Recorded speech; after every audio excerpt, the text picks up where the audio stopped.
योग वशिष्ठ महारामायण सुनते रहने के लिए हमारे चैनल को सब्सक्राइब करें और बेल आइकन दबाएं।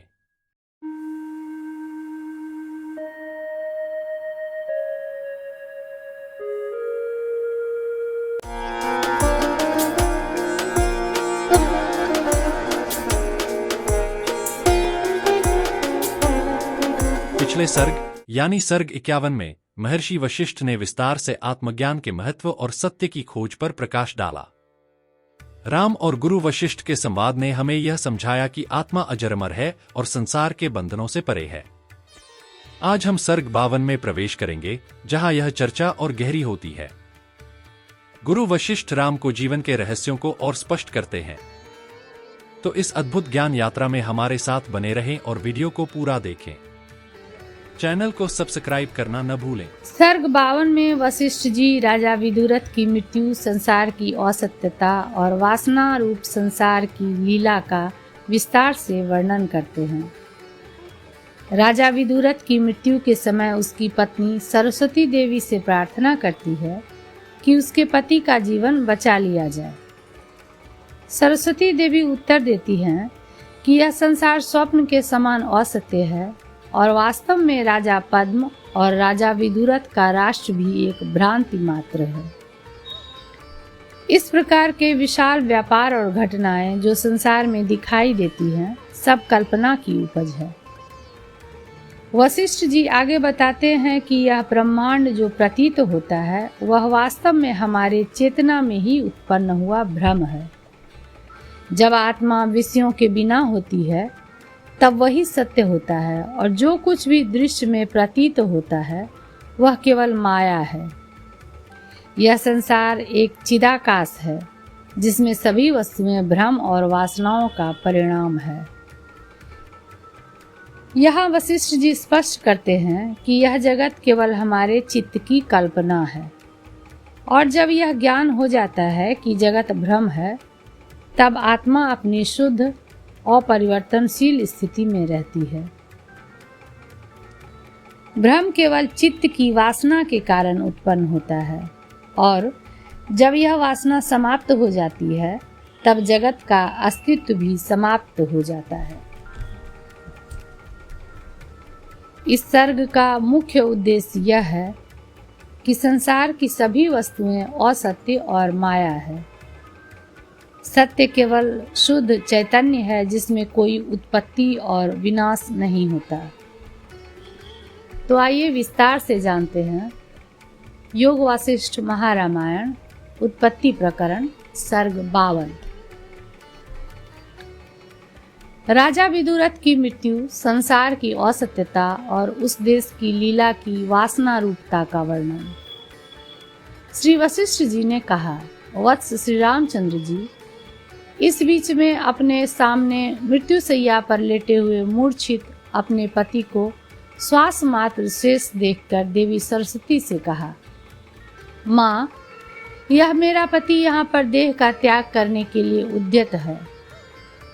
श्री सरस्वती जी ने कहा, भद्रे, इस प्रकार के महान उद्योग से परिपूर्ण राष्ट्र में उथल पुथल मचा देने वाले अत्यंत अद्भुत व्यापारों से भरे हुए इस संग्राम के शुरू होने, चलने और समाप्त होने पर कहीं पर न तो राष्ट्र या महितल कुछ भी रहा और न कुछ नष्ट हुआ।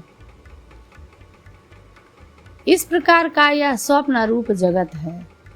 पूर्वोक्त गिरिग्राम के ब्राह्मण गृह के मंडप के अंदर रखे हुए राजा पद्म के शव के निकटवर्ती मंडपाकाश में तुम्हारे पति का यह पृथ्वी रूपी राष्ट्र प्रतीत होता है।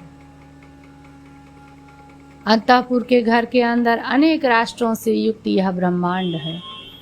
विंध्याद्रि के ग्राम में वशिष्ठ नामक ब्राह्मण के घर का मध्य भाग स्थित है। वशिष्ठ नामक ब्राह्मण के घर में शव युक्त गृह रूप जगत स्थित है।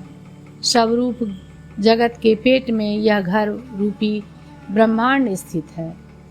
इस प्रकार यह त्रिजगत, जिसमें अनेकानेक व्यापार होते हैं, भ्रम ही है, तथा विंध्याद्रि के छोटे से ग्राम में घर के अंदर आकाश कोश में सागर और पृथ्वी दृष्टिगोचर होते हैं, तथा यह भ्रम तुमसे, मुझसे, इससे तथा तुम्हारे पति से युक्त है।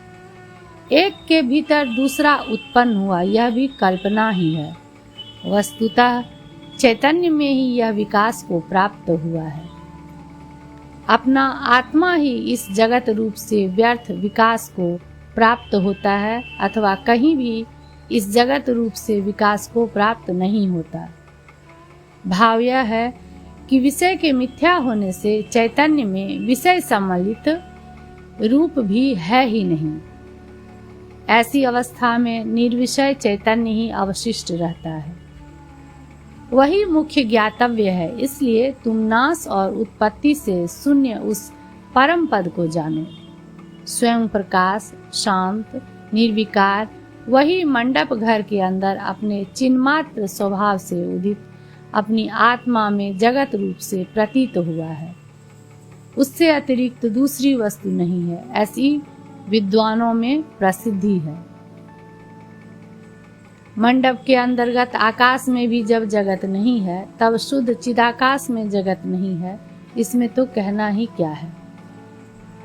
इस आशय से कहते हैं। इस प्रकार अनेक व्यापारों से पूर्ण प्रतीत होने वाले उन मंडपों के भी अंदर शून्य आकाश ही है, जगत भ्रम नहीं है। अति क्षुद्र वस्तु के अंदर विशाल वस्तु का समावेश नहीं हो सकता। अतएव अल्प वस्तु में बृहत वस्तु की प्रतीति यदि भ्रम है, तो अत्यंत बृहत ब्रह्म का मंडप के अंदर समावेश होना संभव नहीं है। फिर शास्त्र और आचार्य के उपदेश से वहां पर ब्रह्म की प्रतीति भ्रम क्यों नहीं होगी। ऐसी शंका कर उपजीव्य विरोध होने से ऐसी शंका नहीं करनी चाहिए। यह कहते हैं, जब भ्रम का कोई दृष्टा ही नहीं है, तब भ्रम में भ्रमता ही कैसे होगी। इसलिए भ्रम की सत्ता है ही नहीं, और जो है वह निर्विकार परम चैतन्य ही है। भ्रम को देखने वाला दूसरा नहीं है, तो भ्रम ही भ्रम को देखे। इस पर कहते हैं, भ्रम असत दृश्य है। दृश्य दृष्टा पुरुष के व्यापार के फल का आधार होता है। यानी दृष्टा जो कुछ व्यापार करता है, उस व्यापार का फल जिसमें रहता है वह दृश्य है। अपने में अपने आप कोई भी व्यापार नहीं कर सकता, क्योंकि एक में कर्तृत्व भी रहे और कर्मत्व भी रहे, यह विरुद्ध है। इसलिए दृश्य भ्रम की दृष्टा और दृश्य दो दशाएं नहीं हो सकती हैं। दृष्टा के अभाव में दृश्य की सत्ता और स्फूर्ति भी सिद्ध नहीं हो सकती। यह दृष्टा और दृश्य के क्रम का अभाव द्वैत दशा में दूषण है, और अद्वैत दशा में तो वह भूषण है, ऐसा कहते हैं। अद्वैत में दृष्टा और दृश्य के क्रम का अभाव होने से वहां पर स्वभावतः है।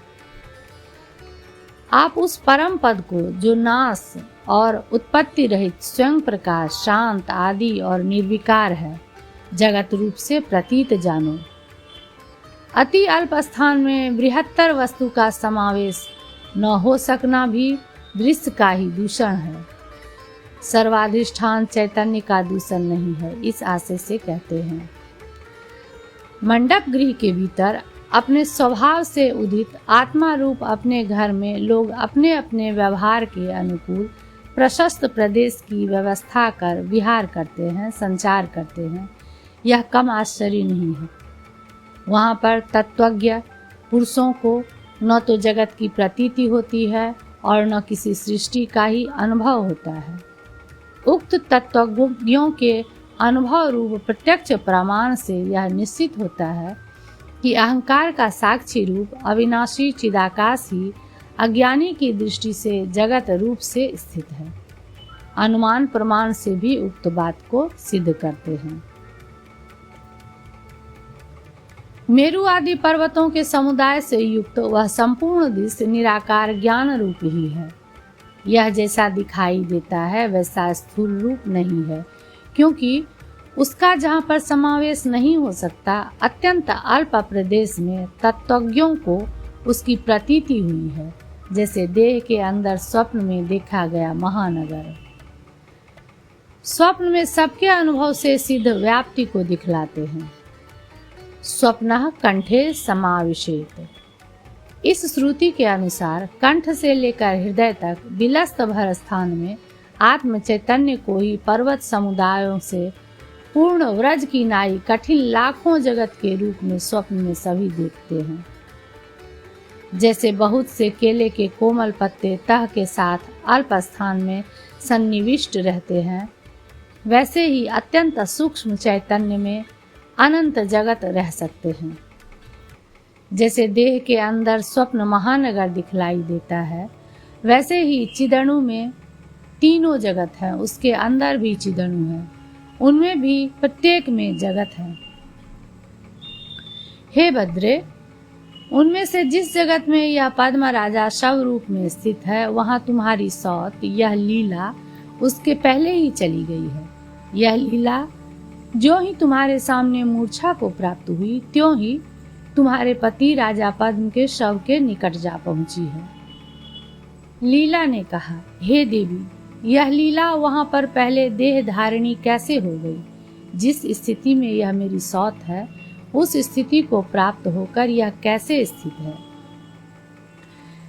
राजा पद्म के राजमहल में रहने वाले लोग इसका कैसा रूप देखते हैं और इसको क्या कहते हैं, यह सब संक्षेप से आप मुझसे कहिए। श्री देवी जी ने कहा, भद्रे सुनो, जैसे तुमने मुझसे पूछा है वह सब मैं संक्षेप में तुमसे कहती हूँ। यह तुम्हारा ही जो दूसरी लीला बनी हुई हो वृतांत है। इससे तुमको निश्चय हो जाएगा और इससे मरण, परलोक गमन आदि को भी, जिनको देखना कठिन है, तुम देख सकोगी।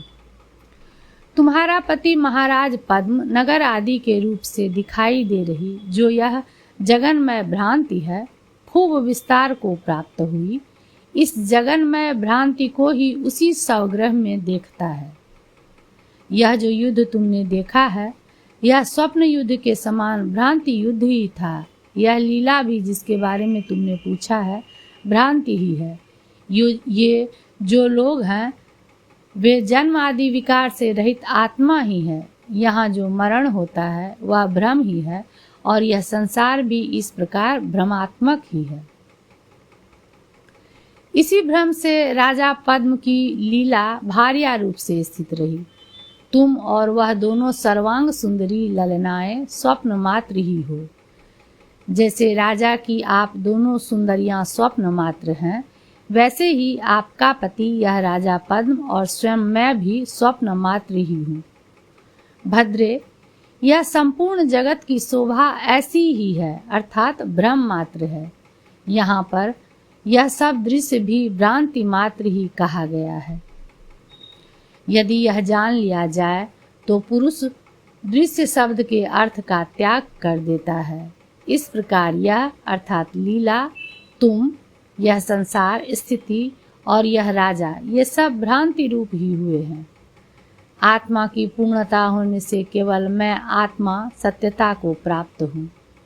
ये राजा लोग और हम परस्पर अनुग्राह्य और अनुग्राहक रूप से परिचालित होकर इस प्रकार महाचिद घन की मिथ्या कल्पना स्थिति से बन गए हैं। वैसे ही यह लीला रूप रानी बन गई है, क्योंकि महाचिद घन की स्थिति सर्वात्मक है। यह लीला जो कि मनोहर हास रूपी विलास से अलंकृत है, हाव भाव रूप लीला से चंचल मुंह से युक्त है, नव यौवन से सुशोभित है, बड़ी दक्ष, सुंदर, आचरणों से मन को लुभाने वाली, मीठे और अनमोल वचन बोलने वाली, कोकिला के सुर के सदृश सुंदर सुर वाली, यौवन मद से मंद गति, नीले कमल की पंखुड़ियां के तुल्य विशाल नेत्र वाली, गोल और विशाल छाती से युक्त, सोने के सदृश गोरे अंगों वाली, पके हुए बिंब फल के सदृश लाल ओठ वाली और बड़ी रमणीय है। तुम्हारे संकल्प रूप पद्म की जब मनोवृत्ति से उसकी वासना हुई, तब तुम्हारे सदृश आकार वाली यह चैतन्य रूप चमत्कार में स्थित हो गई। तुम्हारे पति के मरने के अनंतर ही तुरंत तुम्हारे संकल्प रूप तुम्हारे पति ने इसे अपने सामने देखा। यदि यह वासनामयी थी तो मेरे पति ने इसको सत्य रूप से कैसे अनुभव किया। इस पर कहती हैं,